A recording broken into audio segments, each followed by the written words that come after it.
Christian Mungai, my friend. Welcome to That's For Sure podcast. Thank you. It's good. Good to see you and glad to be here.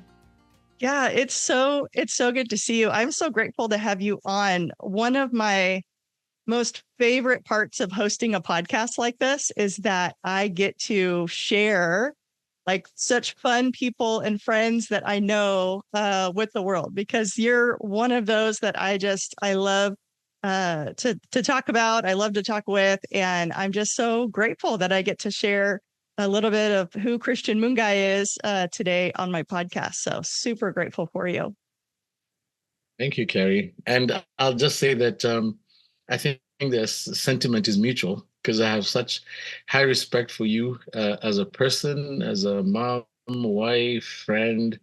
And I just love how we've always had conversations that are challenging, but in a very civil way, which I think we've lost a lot of civility. And so we can no longer have tough conversations. It's always it's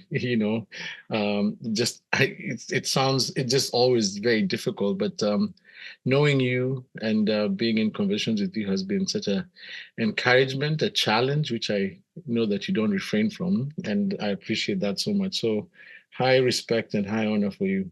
Yeah, well, thank you. I was trying to remember when we met, and I want to say you and your lovely wife Delta were engaged maybe when we met. So how many years ago has that been?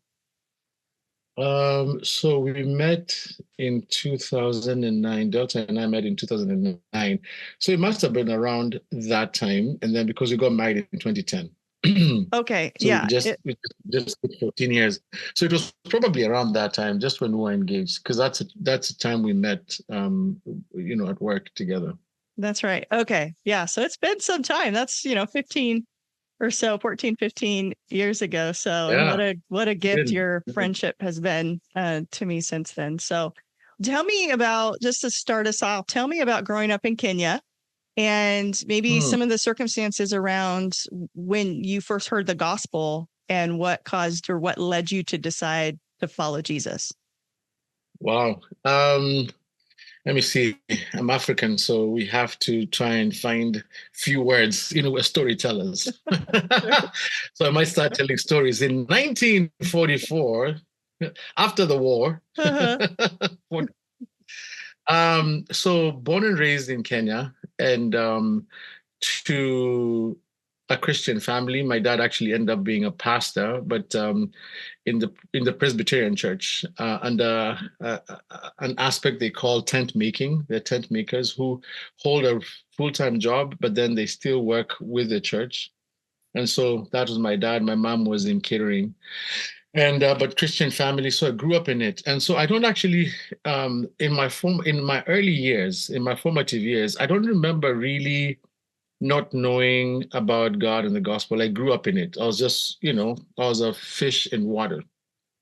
And so I grew up in church, did all the religious things, and I knew exactly what I was supposed to do, behave, act. And so that for me was just a part of my upbringing. But I remember the conundrum at that time for me was my dad was such a stickler for education that he raised us. He wanted us to get the best education. But for him, with his meager salary at that time, for him to afford a good education meant that we don't live in the best places possible. We could have afforded to live in a better place. So we moved on the east side of Nairobi, a place known as Eastleigh. And Eastleigh is kind of like what we, for lack of a better term, we call the ghetto, not the slums. The slums were even much more difficult. But I grew up in the next place would be the ghetto, but right across from us was the biggest, one of the second largest slum in Kenya at that time. Nowadays we don't call them slums; we call them informal settlements. We're trying to dignify them, but at that time, for the word that most people understand is slums. So grew up on the east side, but then went to the school on the west side. And the West Side was the wealthy, more affluent area. I tell you that story because it kind of marked me in major ways because growing up in the East, I wasn't ghetto enough for the ghetto. And then going to school in the West, I wasn't affluent or posh or upscale enough for the West. And so I found myself floundering. And my identity then came into question, like, who am I? Where do I belong? And so that became, I did not know, but it's in looking back. You know how you never know the power of a moment until it's a distant memory. Right. So in looking back is when I can see it, that what was happening. And so that toil within me also led me to ask about my faith. I was like, what about faith? I've seen people, on the West living such great lives, and we're struggling, and there's challenges. And I'm going like, what kind of a God would allow people to live in these two worlds? Mm-hmm. And yet he created both of them. So that was where I struggled. And what I did not know, now that I look back, is that the discomfort of both worlds allowed me to realize that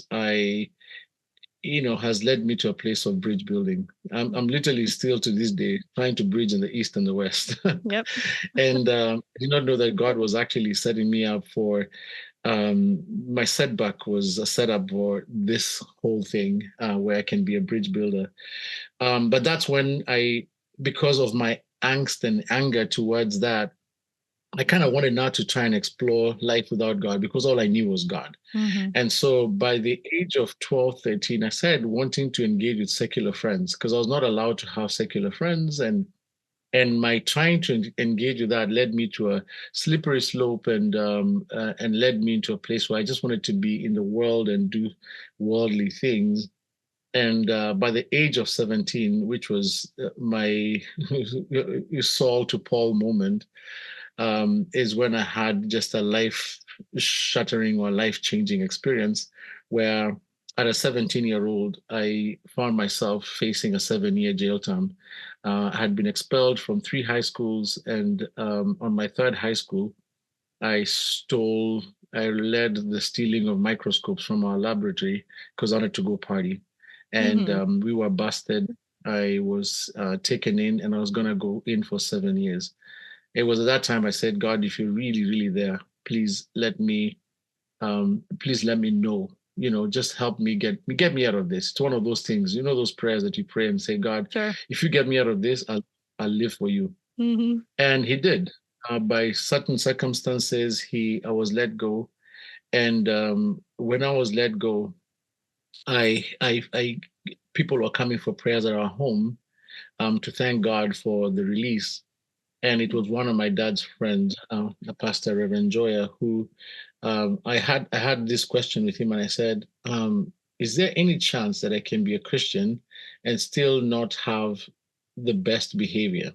And he asked me, "What do you mean by that?" Hey, and I said, "Is it possible to know Jesus and smoke weed?" Get real specific.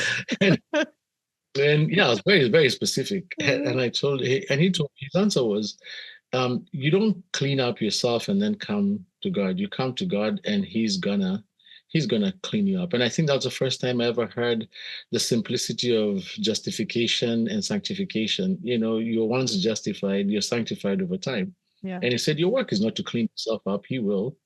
And I think that was my first encounter with the gospel. So that whole roundabout story to come back, and I actually asked him, so you mean that I can love Jesus and still smoke weed? And he said, yeah, absolutely. And I was like, this pastor is crazy, because a lot of our faith and our little formative years was more behavior modification, Yeah. Which sometimes is not the best way to articulate the gospel. Right. So that kind of just was such a convicting thing. And I said, if that's the case, then I can do this. I can step into this. I can believe that God would. And so I stepped into faith, and God kind of changed the trajectory of my life, because then I was given a second chance to high school, and then I ended up leaving Kenya and going to India for school. So that's my first encounter of the gospel in that way. I hope that makes sense.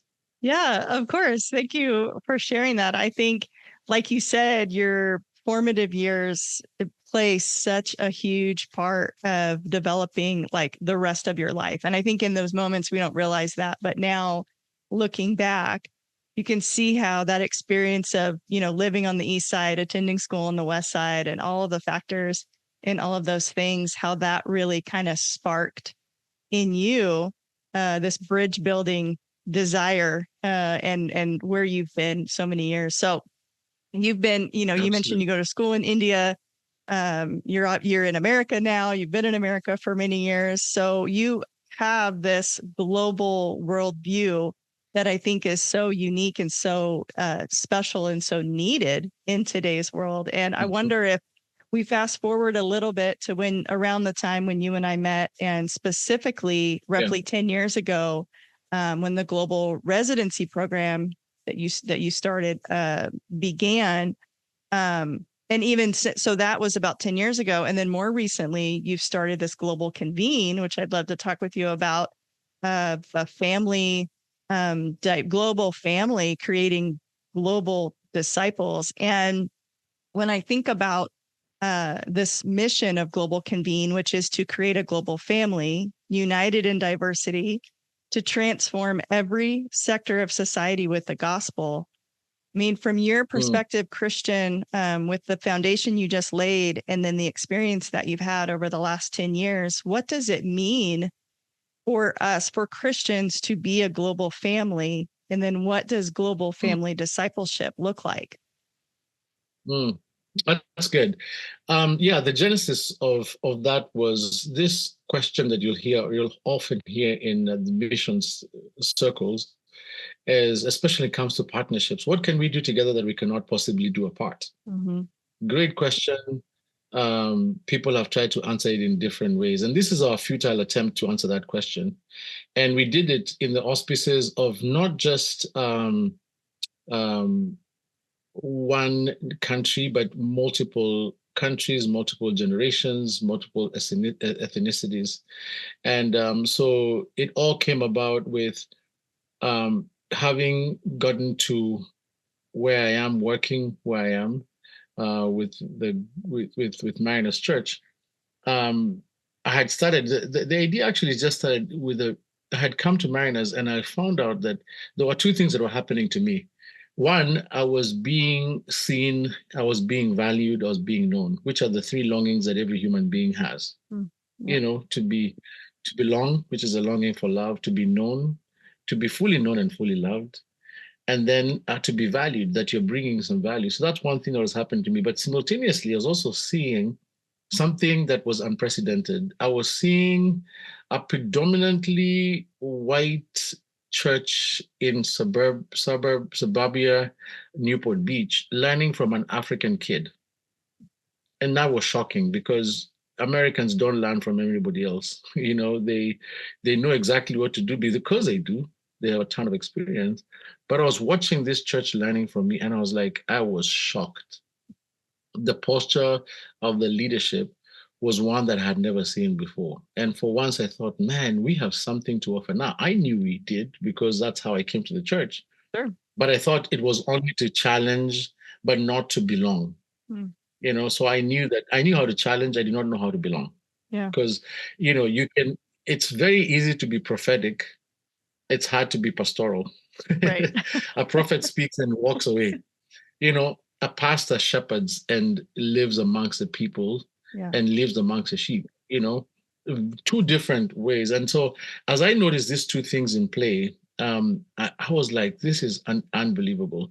And because of my global mindedness, at least that God just led me to, I thought, this is not okay. It's not okay for me to be here to just be doing this by myself. I'm like, guys, can you see what is happening? And I wanted the rest of the world to understand it. I thought, this is so precious, the world must understand it. So I talked to my boss at that time, and I said, hey, I want to start this program where we bring staff members from our partner churches on our staff for a year.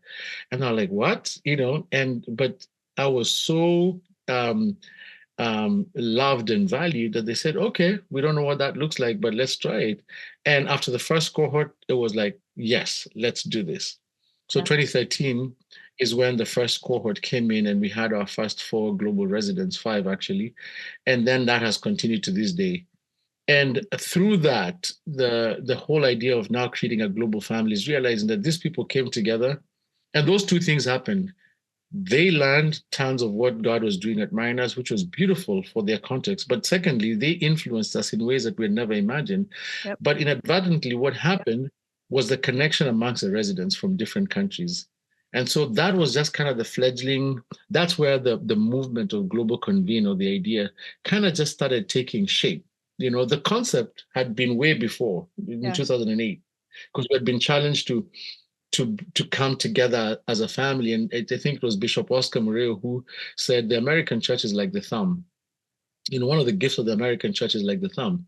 The thumb, in Africa, we call it the thumb effect. The thumb touches all other fingers very easily, you know? And so America, because of two things, because of its passport and because of money, Americans go to Asia, Americans go to Latin America, Americans go to Polynesian world, Americans go to Europe, but people from those contexts don't very easily cross into each other's places. So one of the gifts that the American church can give to the world is connect the world. Because they know all these people, because they have the money, because their passport is able to go anywhere, you can bring the people together. So the concept was initiated in 2008 by Bishop Oscar, and that's when we started holding our first gathering in 2011. But the actual living it out happened with the global residents, and that also now led to 2015, where we came together and asked ourselves, back to the question is, what can we do together that we can't do apart? But that forum was, you had people from different countries and different nations. And as they asked themselves that, they said, hey, the senior leaders at that time, they said, you know what, this question we're asking is a great question, but as I look around, we only have wise people in the room. I mean, gray hairs. Yeah. And there's no next gen. Shouldn't we have some people who are younger to kind of help answer this question? And so they decided to bring together a group of young people to come and be together. And that kind of is where the genesis began. And in 2017, in a forum where now literally the global convene concept was literally now birthed, the only thing that we came to discover that we cannot do apart is there's no one church that can foreshadow heaven here on earth by itself. No one church can foreshadow heaven here on earth, because heaven is every nation, every tribe, every time, every generation, and you're going like, wow. So global convene is not about doing something, it's about being family. Mm-hmm. And so that idea, the concept of family, gave birth to the idea of a family just grows. A family wants to continue creating heritage and creating a legacy and lineage. And so that's what we're just doing. It's like we're looking for globally minded people, young leaders, and then connecting them to the family. And so that's what we get to do with Global Convene. So that's a little bit in a nutshell about the concept of from the residency program into the Global Convene, which is the global family. And then now what we're trying to do is to disciple the next generation of globally minded leaders and together around the world. But we still gather as a family once every 3 years. We just had our gathering in September in Berlin. 4-generation, multi-ethnic, multicultural, multi-generational, and multi-sectoral, because that's now another aspect. It's every sector of society. Mm-hmm. So it's literally heaven on earth. Heaven on earth. It is beautiful. You just go looking around. We're walking around Berlin and people are looking at us like, who are this and how do they know each other? Why are they having so much fun? Our unity is actually gospel witness. Just our unity in diversity is gospel witness. And so it's been a fun ride. That's what I'm focusing on right now. And I'm super excited about that. Sorry, that was a lengthy way of answering. Oh my gosh. No, it's so good.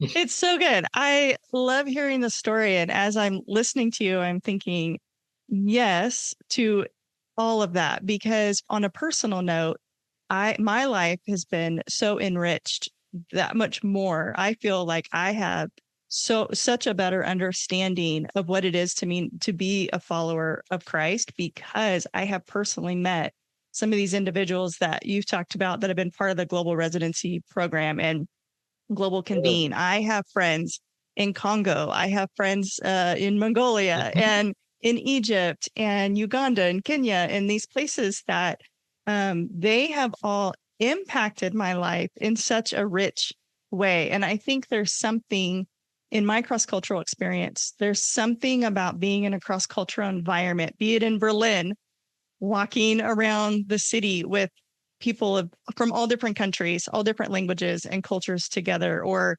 immersing yourself in another culture, like you as a Kenyan here in America. There's something that immersing yourself in a cross-cultural context for me has created a longing for heaven in me like no other experience does. And I think after years of thinking about what that is, I think it's because when you're in a cross-cultural context, one, you're experiencing a little bit of heaven, like you already talked about. And it's the best feeling on earth. But also I think it's because when I'm in a cross-cultural context, I am so much more aware that this world is not my home. Like when I've spent months in Moldova, I've spent time in Congo, I've been to Mexico, you're aware, you're like, oh, this is not my place. Like, these are not my people. This language is different, culture is different, food is different. And I'm reminded, it's like that this world is not your home gets illuminated when you take yourself out of your context. And then when I'm back home in America, which I've not traveled cross-culturally now for 16 years, it's been too long, but it's so easy to get comfortable and apathetic.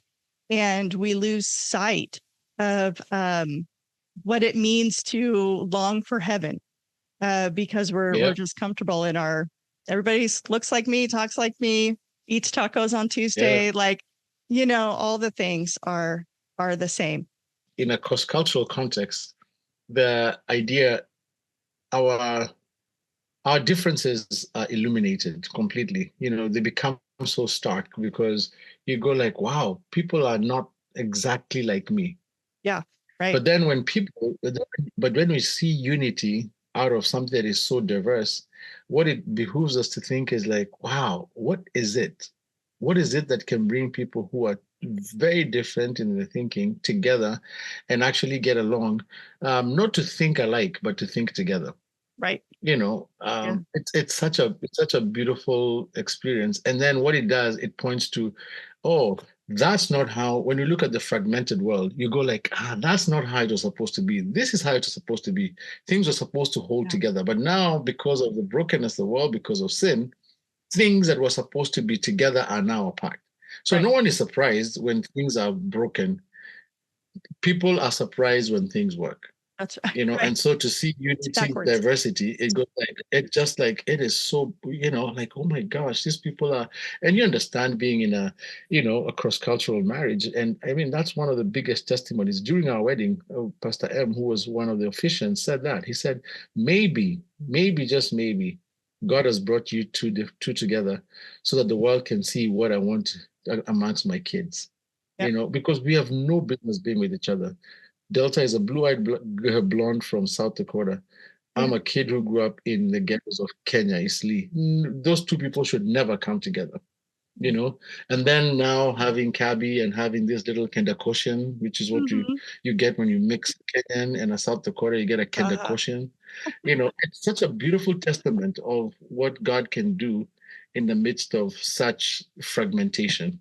You're absolutely correct. I mean, married to an African too. Our kids are a little bit of Cameroonian, a little bit of American, and even just our family alone, like you said, is such a reflection of unity and diversity and family. So, yeah, I love that so very much. And like I said, my life has just been is so much more rich because of that. And I know you often say that people are the wealth. And what does that look like? I mean, you say people are the wealth, but I have a feeling what you're talking about is the importance of relationship. And what is God's heart for people and relationship and friendship, within the church? What does people are the wealth mean? Yeah. So the statement comes from a Kikuyu proverb. Kikuyu is a tribe in Kenya. Kenya has about 42 tribes. 42 tribes, and Kikuyu is one of the biggest tribes. And in Kikuyu, there's a statement that my dad would tell me often. He'd say, and he'd had actually a deeper way of thinking about it. He'd say, son, I'm not going to leave you much when I go on, pass on. But I'm going to leave you two things. I'm going to leave you no debt, and I'm going to leave you a good name. And he said, and the importance of that is that money will make you rich, it will never make you wealthy. You're only as wealthy as the people you have around you, because people are the wealth. In Kikuyu, we say, Ado Nyoido. People are the wealth. Mm. And so I didn't take much into that. But as I started working and serving amongst the missions world, I started seeing that to be true. Is that even my whole life has been blessed by the cumulative people who are around me. I'm not a self-made person. And I saw so many other people who are not self-made. They just didn't realize. Yeah. And realizing. And so the concept, while simple in its essence, people are the wealth. Money will make you rich. It'll never make you wealthy. You're only as wealthy as the people you have around you. And then as you think deeply about it, it just simply points back to the image of God from Genesis 1:27. He created us in his image. And so the more you connect with other image bearers, the much more wealthier and the more gravitas you see of who God is. Yeah. And so in its simplest term, it's just that. It's just that, the we is more important than the me.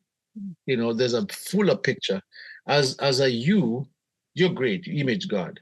As you and I, we magnify that image of God, and we get glimpses of a God who has thought about, in our world, almost 9 billion people. Each and every one of them has the image of God in them.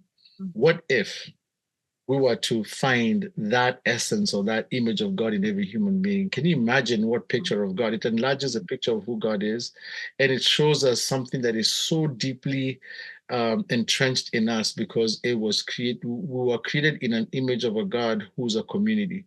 Yeah. And the idea is that community existed before the creation of the world. Mm-hmm. Even before the world, when the earth was formless, God the Father, God the Son, God the Holy Spirit lived together in unity. And then when he creates us, and only when he creates us, that he moves from singular to plural. He goes from God created, God created, God created. When it comes to man, let us create man in our image, not in our image. Yeah. And that whole idea then becomes, man, we're created in the image of a God who's a community. Mm-hmm. And therefore, we will never be our fullest self until we are a we and not a me, a community. And so the community aspect makes it richer. And I actually contend in a book that I'm writing, which is titled People of the World. That's the premise I contend. I said, what if the premise of mission is not just the Great Commission, which is where a lot of people start, or social justice, or compassion and justice. Let me use that word. It's a better term, more safe term. It's not. We oscillate between these two. It's either people are doing, what are you doing in mission world? We are doing the Great Commission. Amen. We're doing compassion and justice. Amen. Most people do either or. Some do both. But I'm contending that what if the beginning of the Bible, or the beginning of Genesis, is where we go back to? What if our mission is for about imaging God together? Yeah. And by imaging God together, evangelism will happen, social justice and compassion and justice will happen. But let's go back to trying to be to image God as a community, not as a me, but as a we. And so that's a premise I thread through the whole book. But that's the essence of it for me. I just go like, man, what if, unity in diversity existed? I mean, I don't think we'd even have to preach as much, or would have to do compassion and justice, because immediately you realize that your brother or your sister is created in the image of God. You go like, man, we come from the same Father. We all bleed red. Right. It's that and dignity. And yeah. Staggering. It's staggering. And so, so that's the essence of it, of the idea of the people of the world. Yeah. Well, thank you for sharing that. I love it. And I love hearing you talk about that, because I think it is such a good reminder to all of us that, yes, every person is made with the dignity in the image of God. And some believe that, or I've heard it taught several times that even the breath that we breathe is confessing his name. It mirrors Yahweh, like our breath. It sounds like we're saying Yahweh. That's And good. so even for every person, no matter what we may think of God, he has stamped himself on all of us. And I love going back to Genesis for this because, after, the repetition of God created and said it was good, God created and said it was good. The only time something was not good in that first and second chapter of Genesis was for man to be alone. And absolutely, I think just that's absolutely right. I mean, God's heart for community, in his essence, he is community. And so of course, as image bearers, we ought to mirror that to him, but also to each other. So I love hearing you talk about it. It's so good. Such a good reminder. I love it. I appreciate it. Well, Christian, how can listeners be praying for Global Convene and for what you're doing with creating this like family of disciples around the world? What are some things that we can be joining you in praying about? Oh, thank you. That's very kind of you. I think a couple of things is, firstly, praying for the unity of the body of Christ. Um, a fragmented church will never heal a divided world. And therefore, if we can be united, as a church, I've often asked this question: how many churches are there in the world? And people start guessing, and at the end of the day, you just realize we're one church, we're one body. Jesus is not coming back for an American church or an African church or an Asian church or European church. He's coming back for a bride. And I pray that the bride can be beautiful, the bride can be attractive. And I think if the bride was to be united in diversity, I think the whole world, the words of John 13 and John 17 would actually come to be, that as they see us as one. That's my biggest prayer. Like if we could just pray for that unity, would be great. And then secondly, it's not live it out. Like don't just pray, but live it out. And where are there places and spaces where you can find people who are completely not like each other, but like each other, and showcase the source of our unity, which is Christ, And so pray for unity. Secondly, live it out, live it out. And then thirdly, as with everything, we're trying to create a movement, and movements are not easy. It takes a lot of organization, it takes a lot of funding, it takes a lot of just other logistics. But at the end of the day, the movement is not one to be centralized. It's actually a decentralized movement. The hope is that we can work ourselves out of this, where there's no need of having an organization like Global Convene, because the idea of global family permeated every sector of society and permeated the church. Yeah. So for us, it's just showcasing that. If it could be a time there was not even a talk of Global Convene, it just go like, this is how we live. We live as a global family. That would be my biggest joy. But in the meantime, there's the journey of the day-to-day, actually daring to live it out, showcasing it out. And so praying for the leaders who, myself and the other global leaders that are part of it. And, of course, our website is on there, www.globalconvene.org. You can be praying for those leaders. Those are the things I'd encourage people to pray for. Yeah, that's great. Well, that's easy. We will absolutely be praying for those things. And it's exciting to think about the efforts that you and the Global Convene team and the Global Residency Program are all pushing forward, because, you've got a young daughter, I've got young sons. Like, it's exciting to think about how they will experience heaven on earth as they grow to be Yeah. young adults and have their own families and take on this image of God in their own lives. And it's funny that you started at the top with kind of an identity crisis, and here at the end we're talking about praying that people would own their identity and who they are and then live it out in such a way that Absolutely. really brings heaven to earth. And more people can join this global family of God. He loves all nations and he loves all people. And I just think the work that you're part of, Christian, is so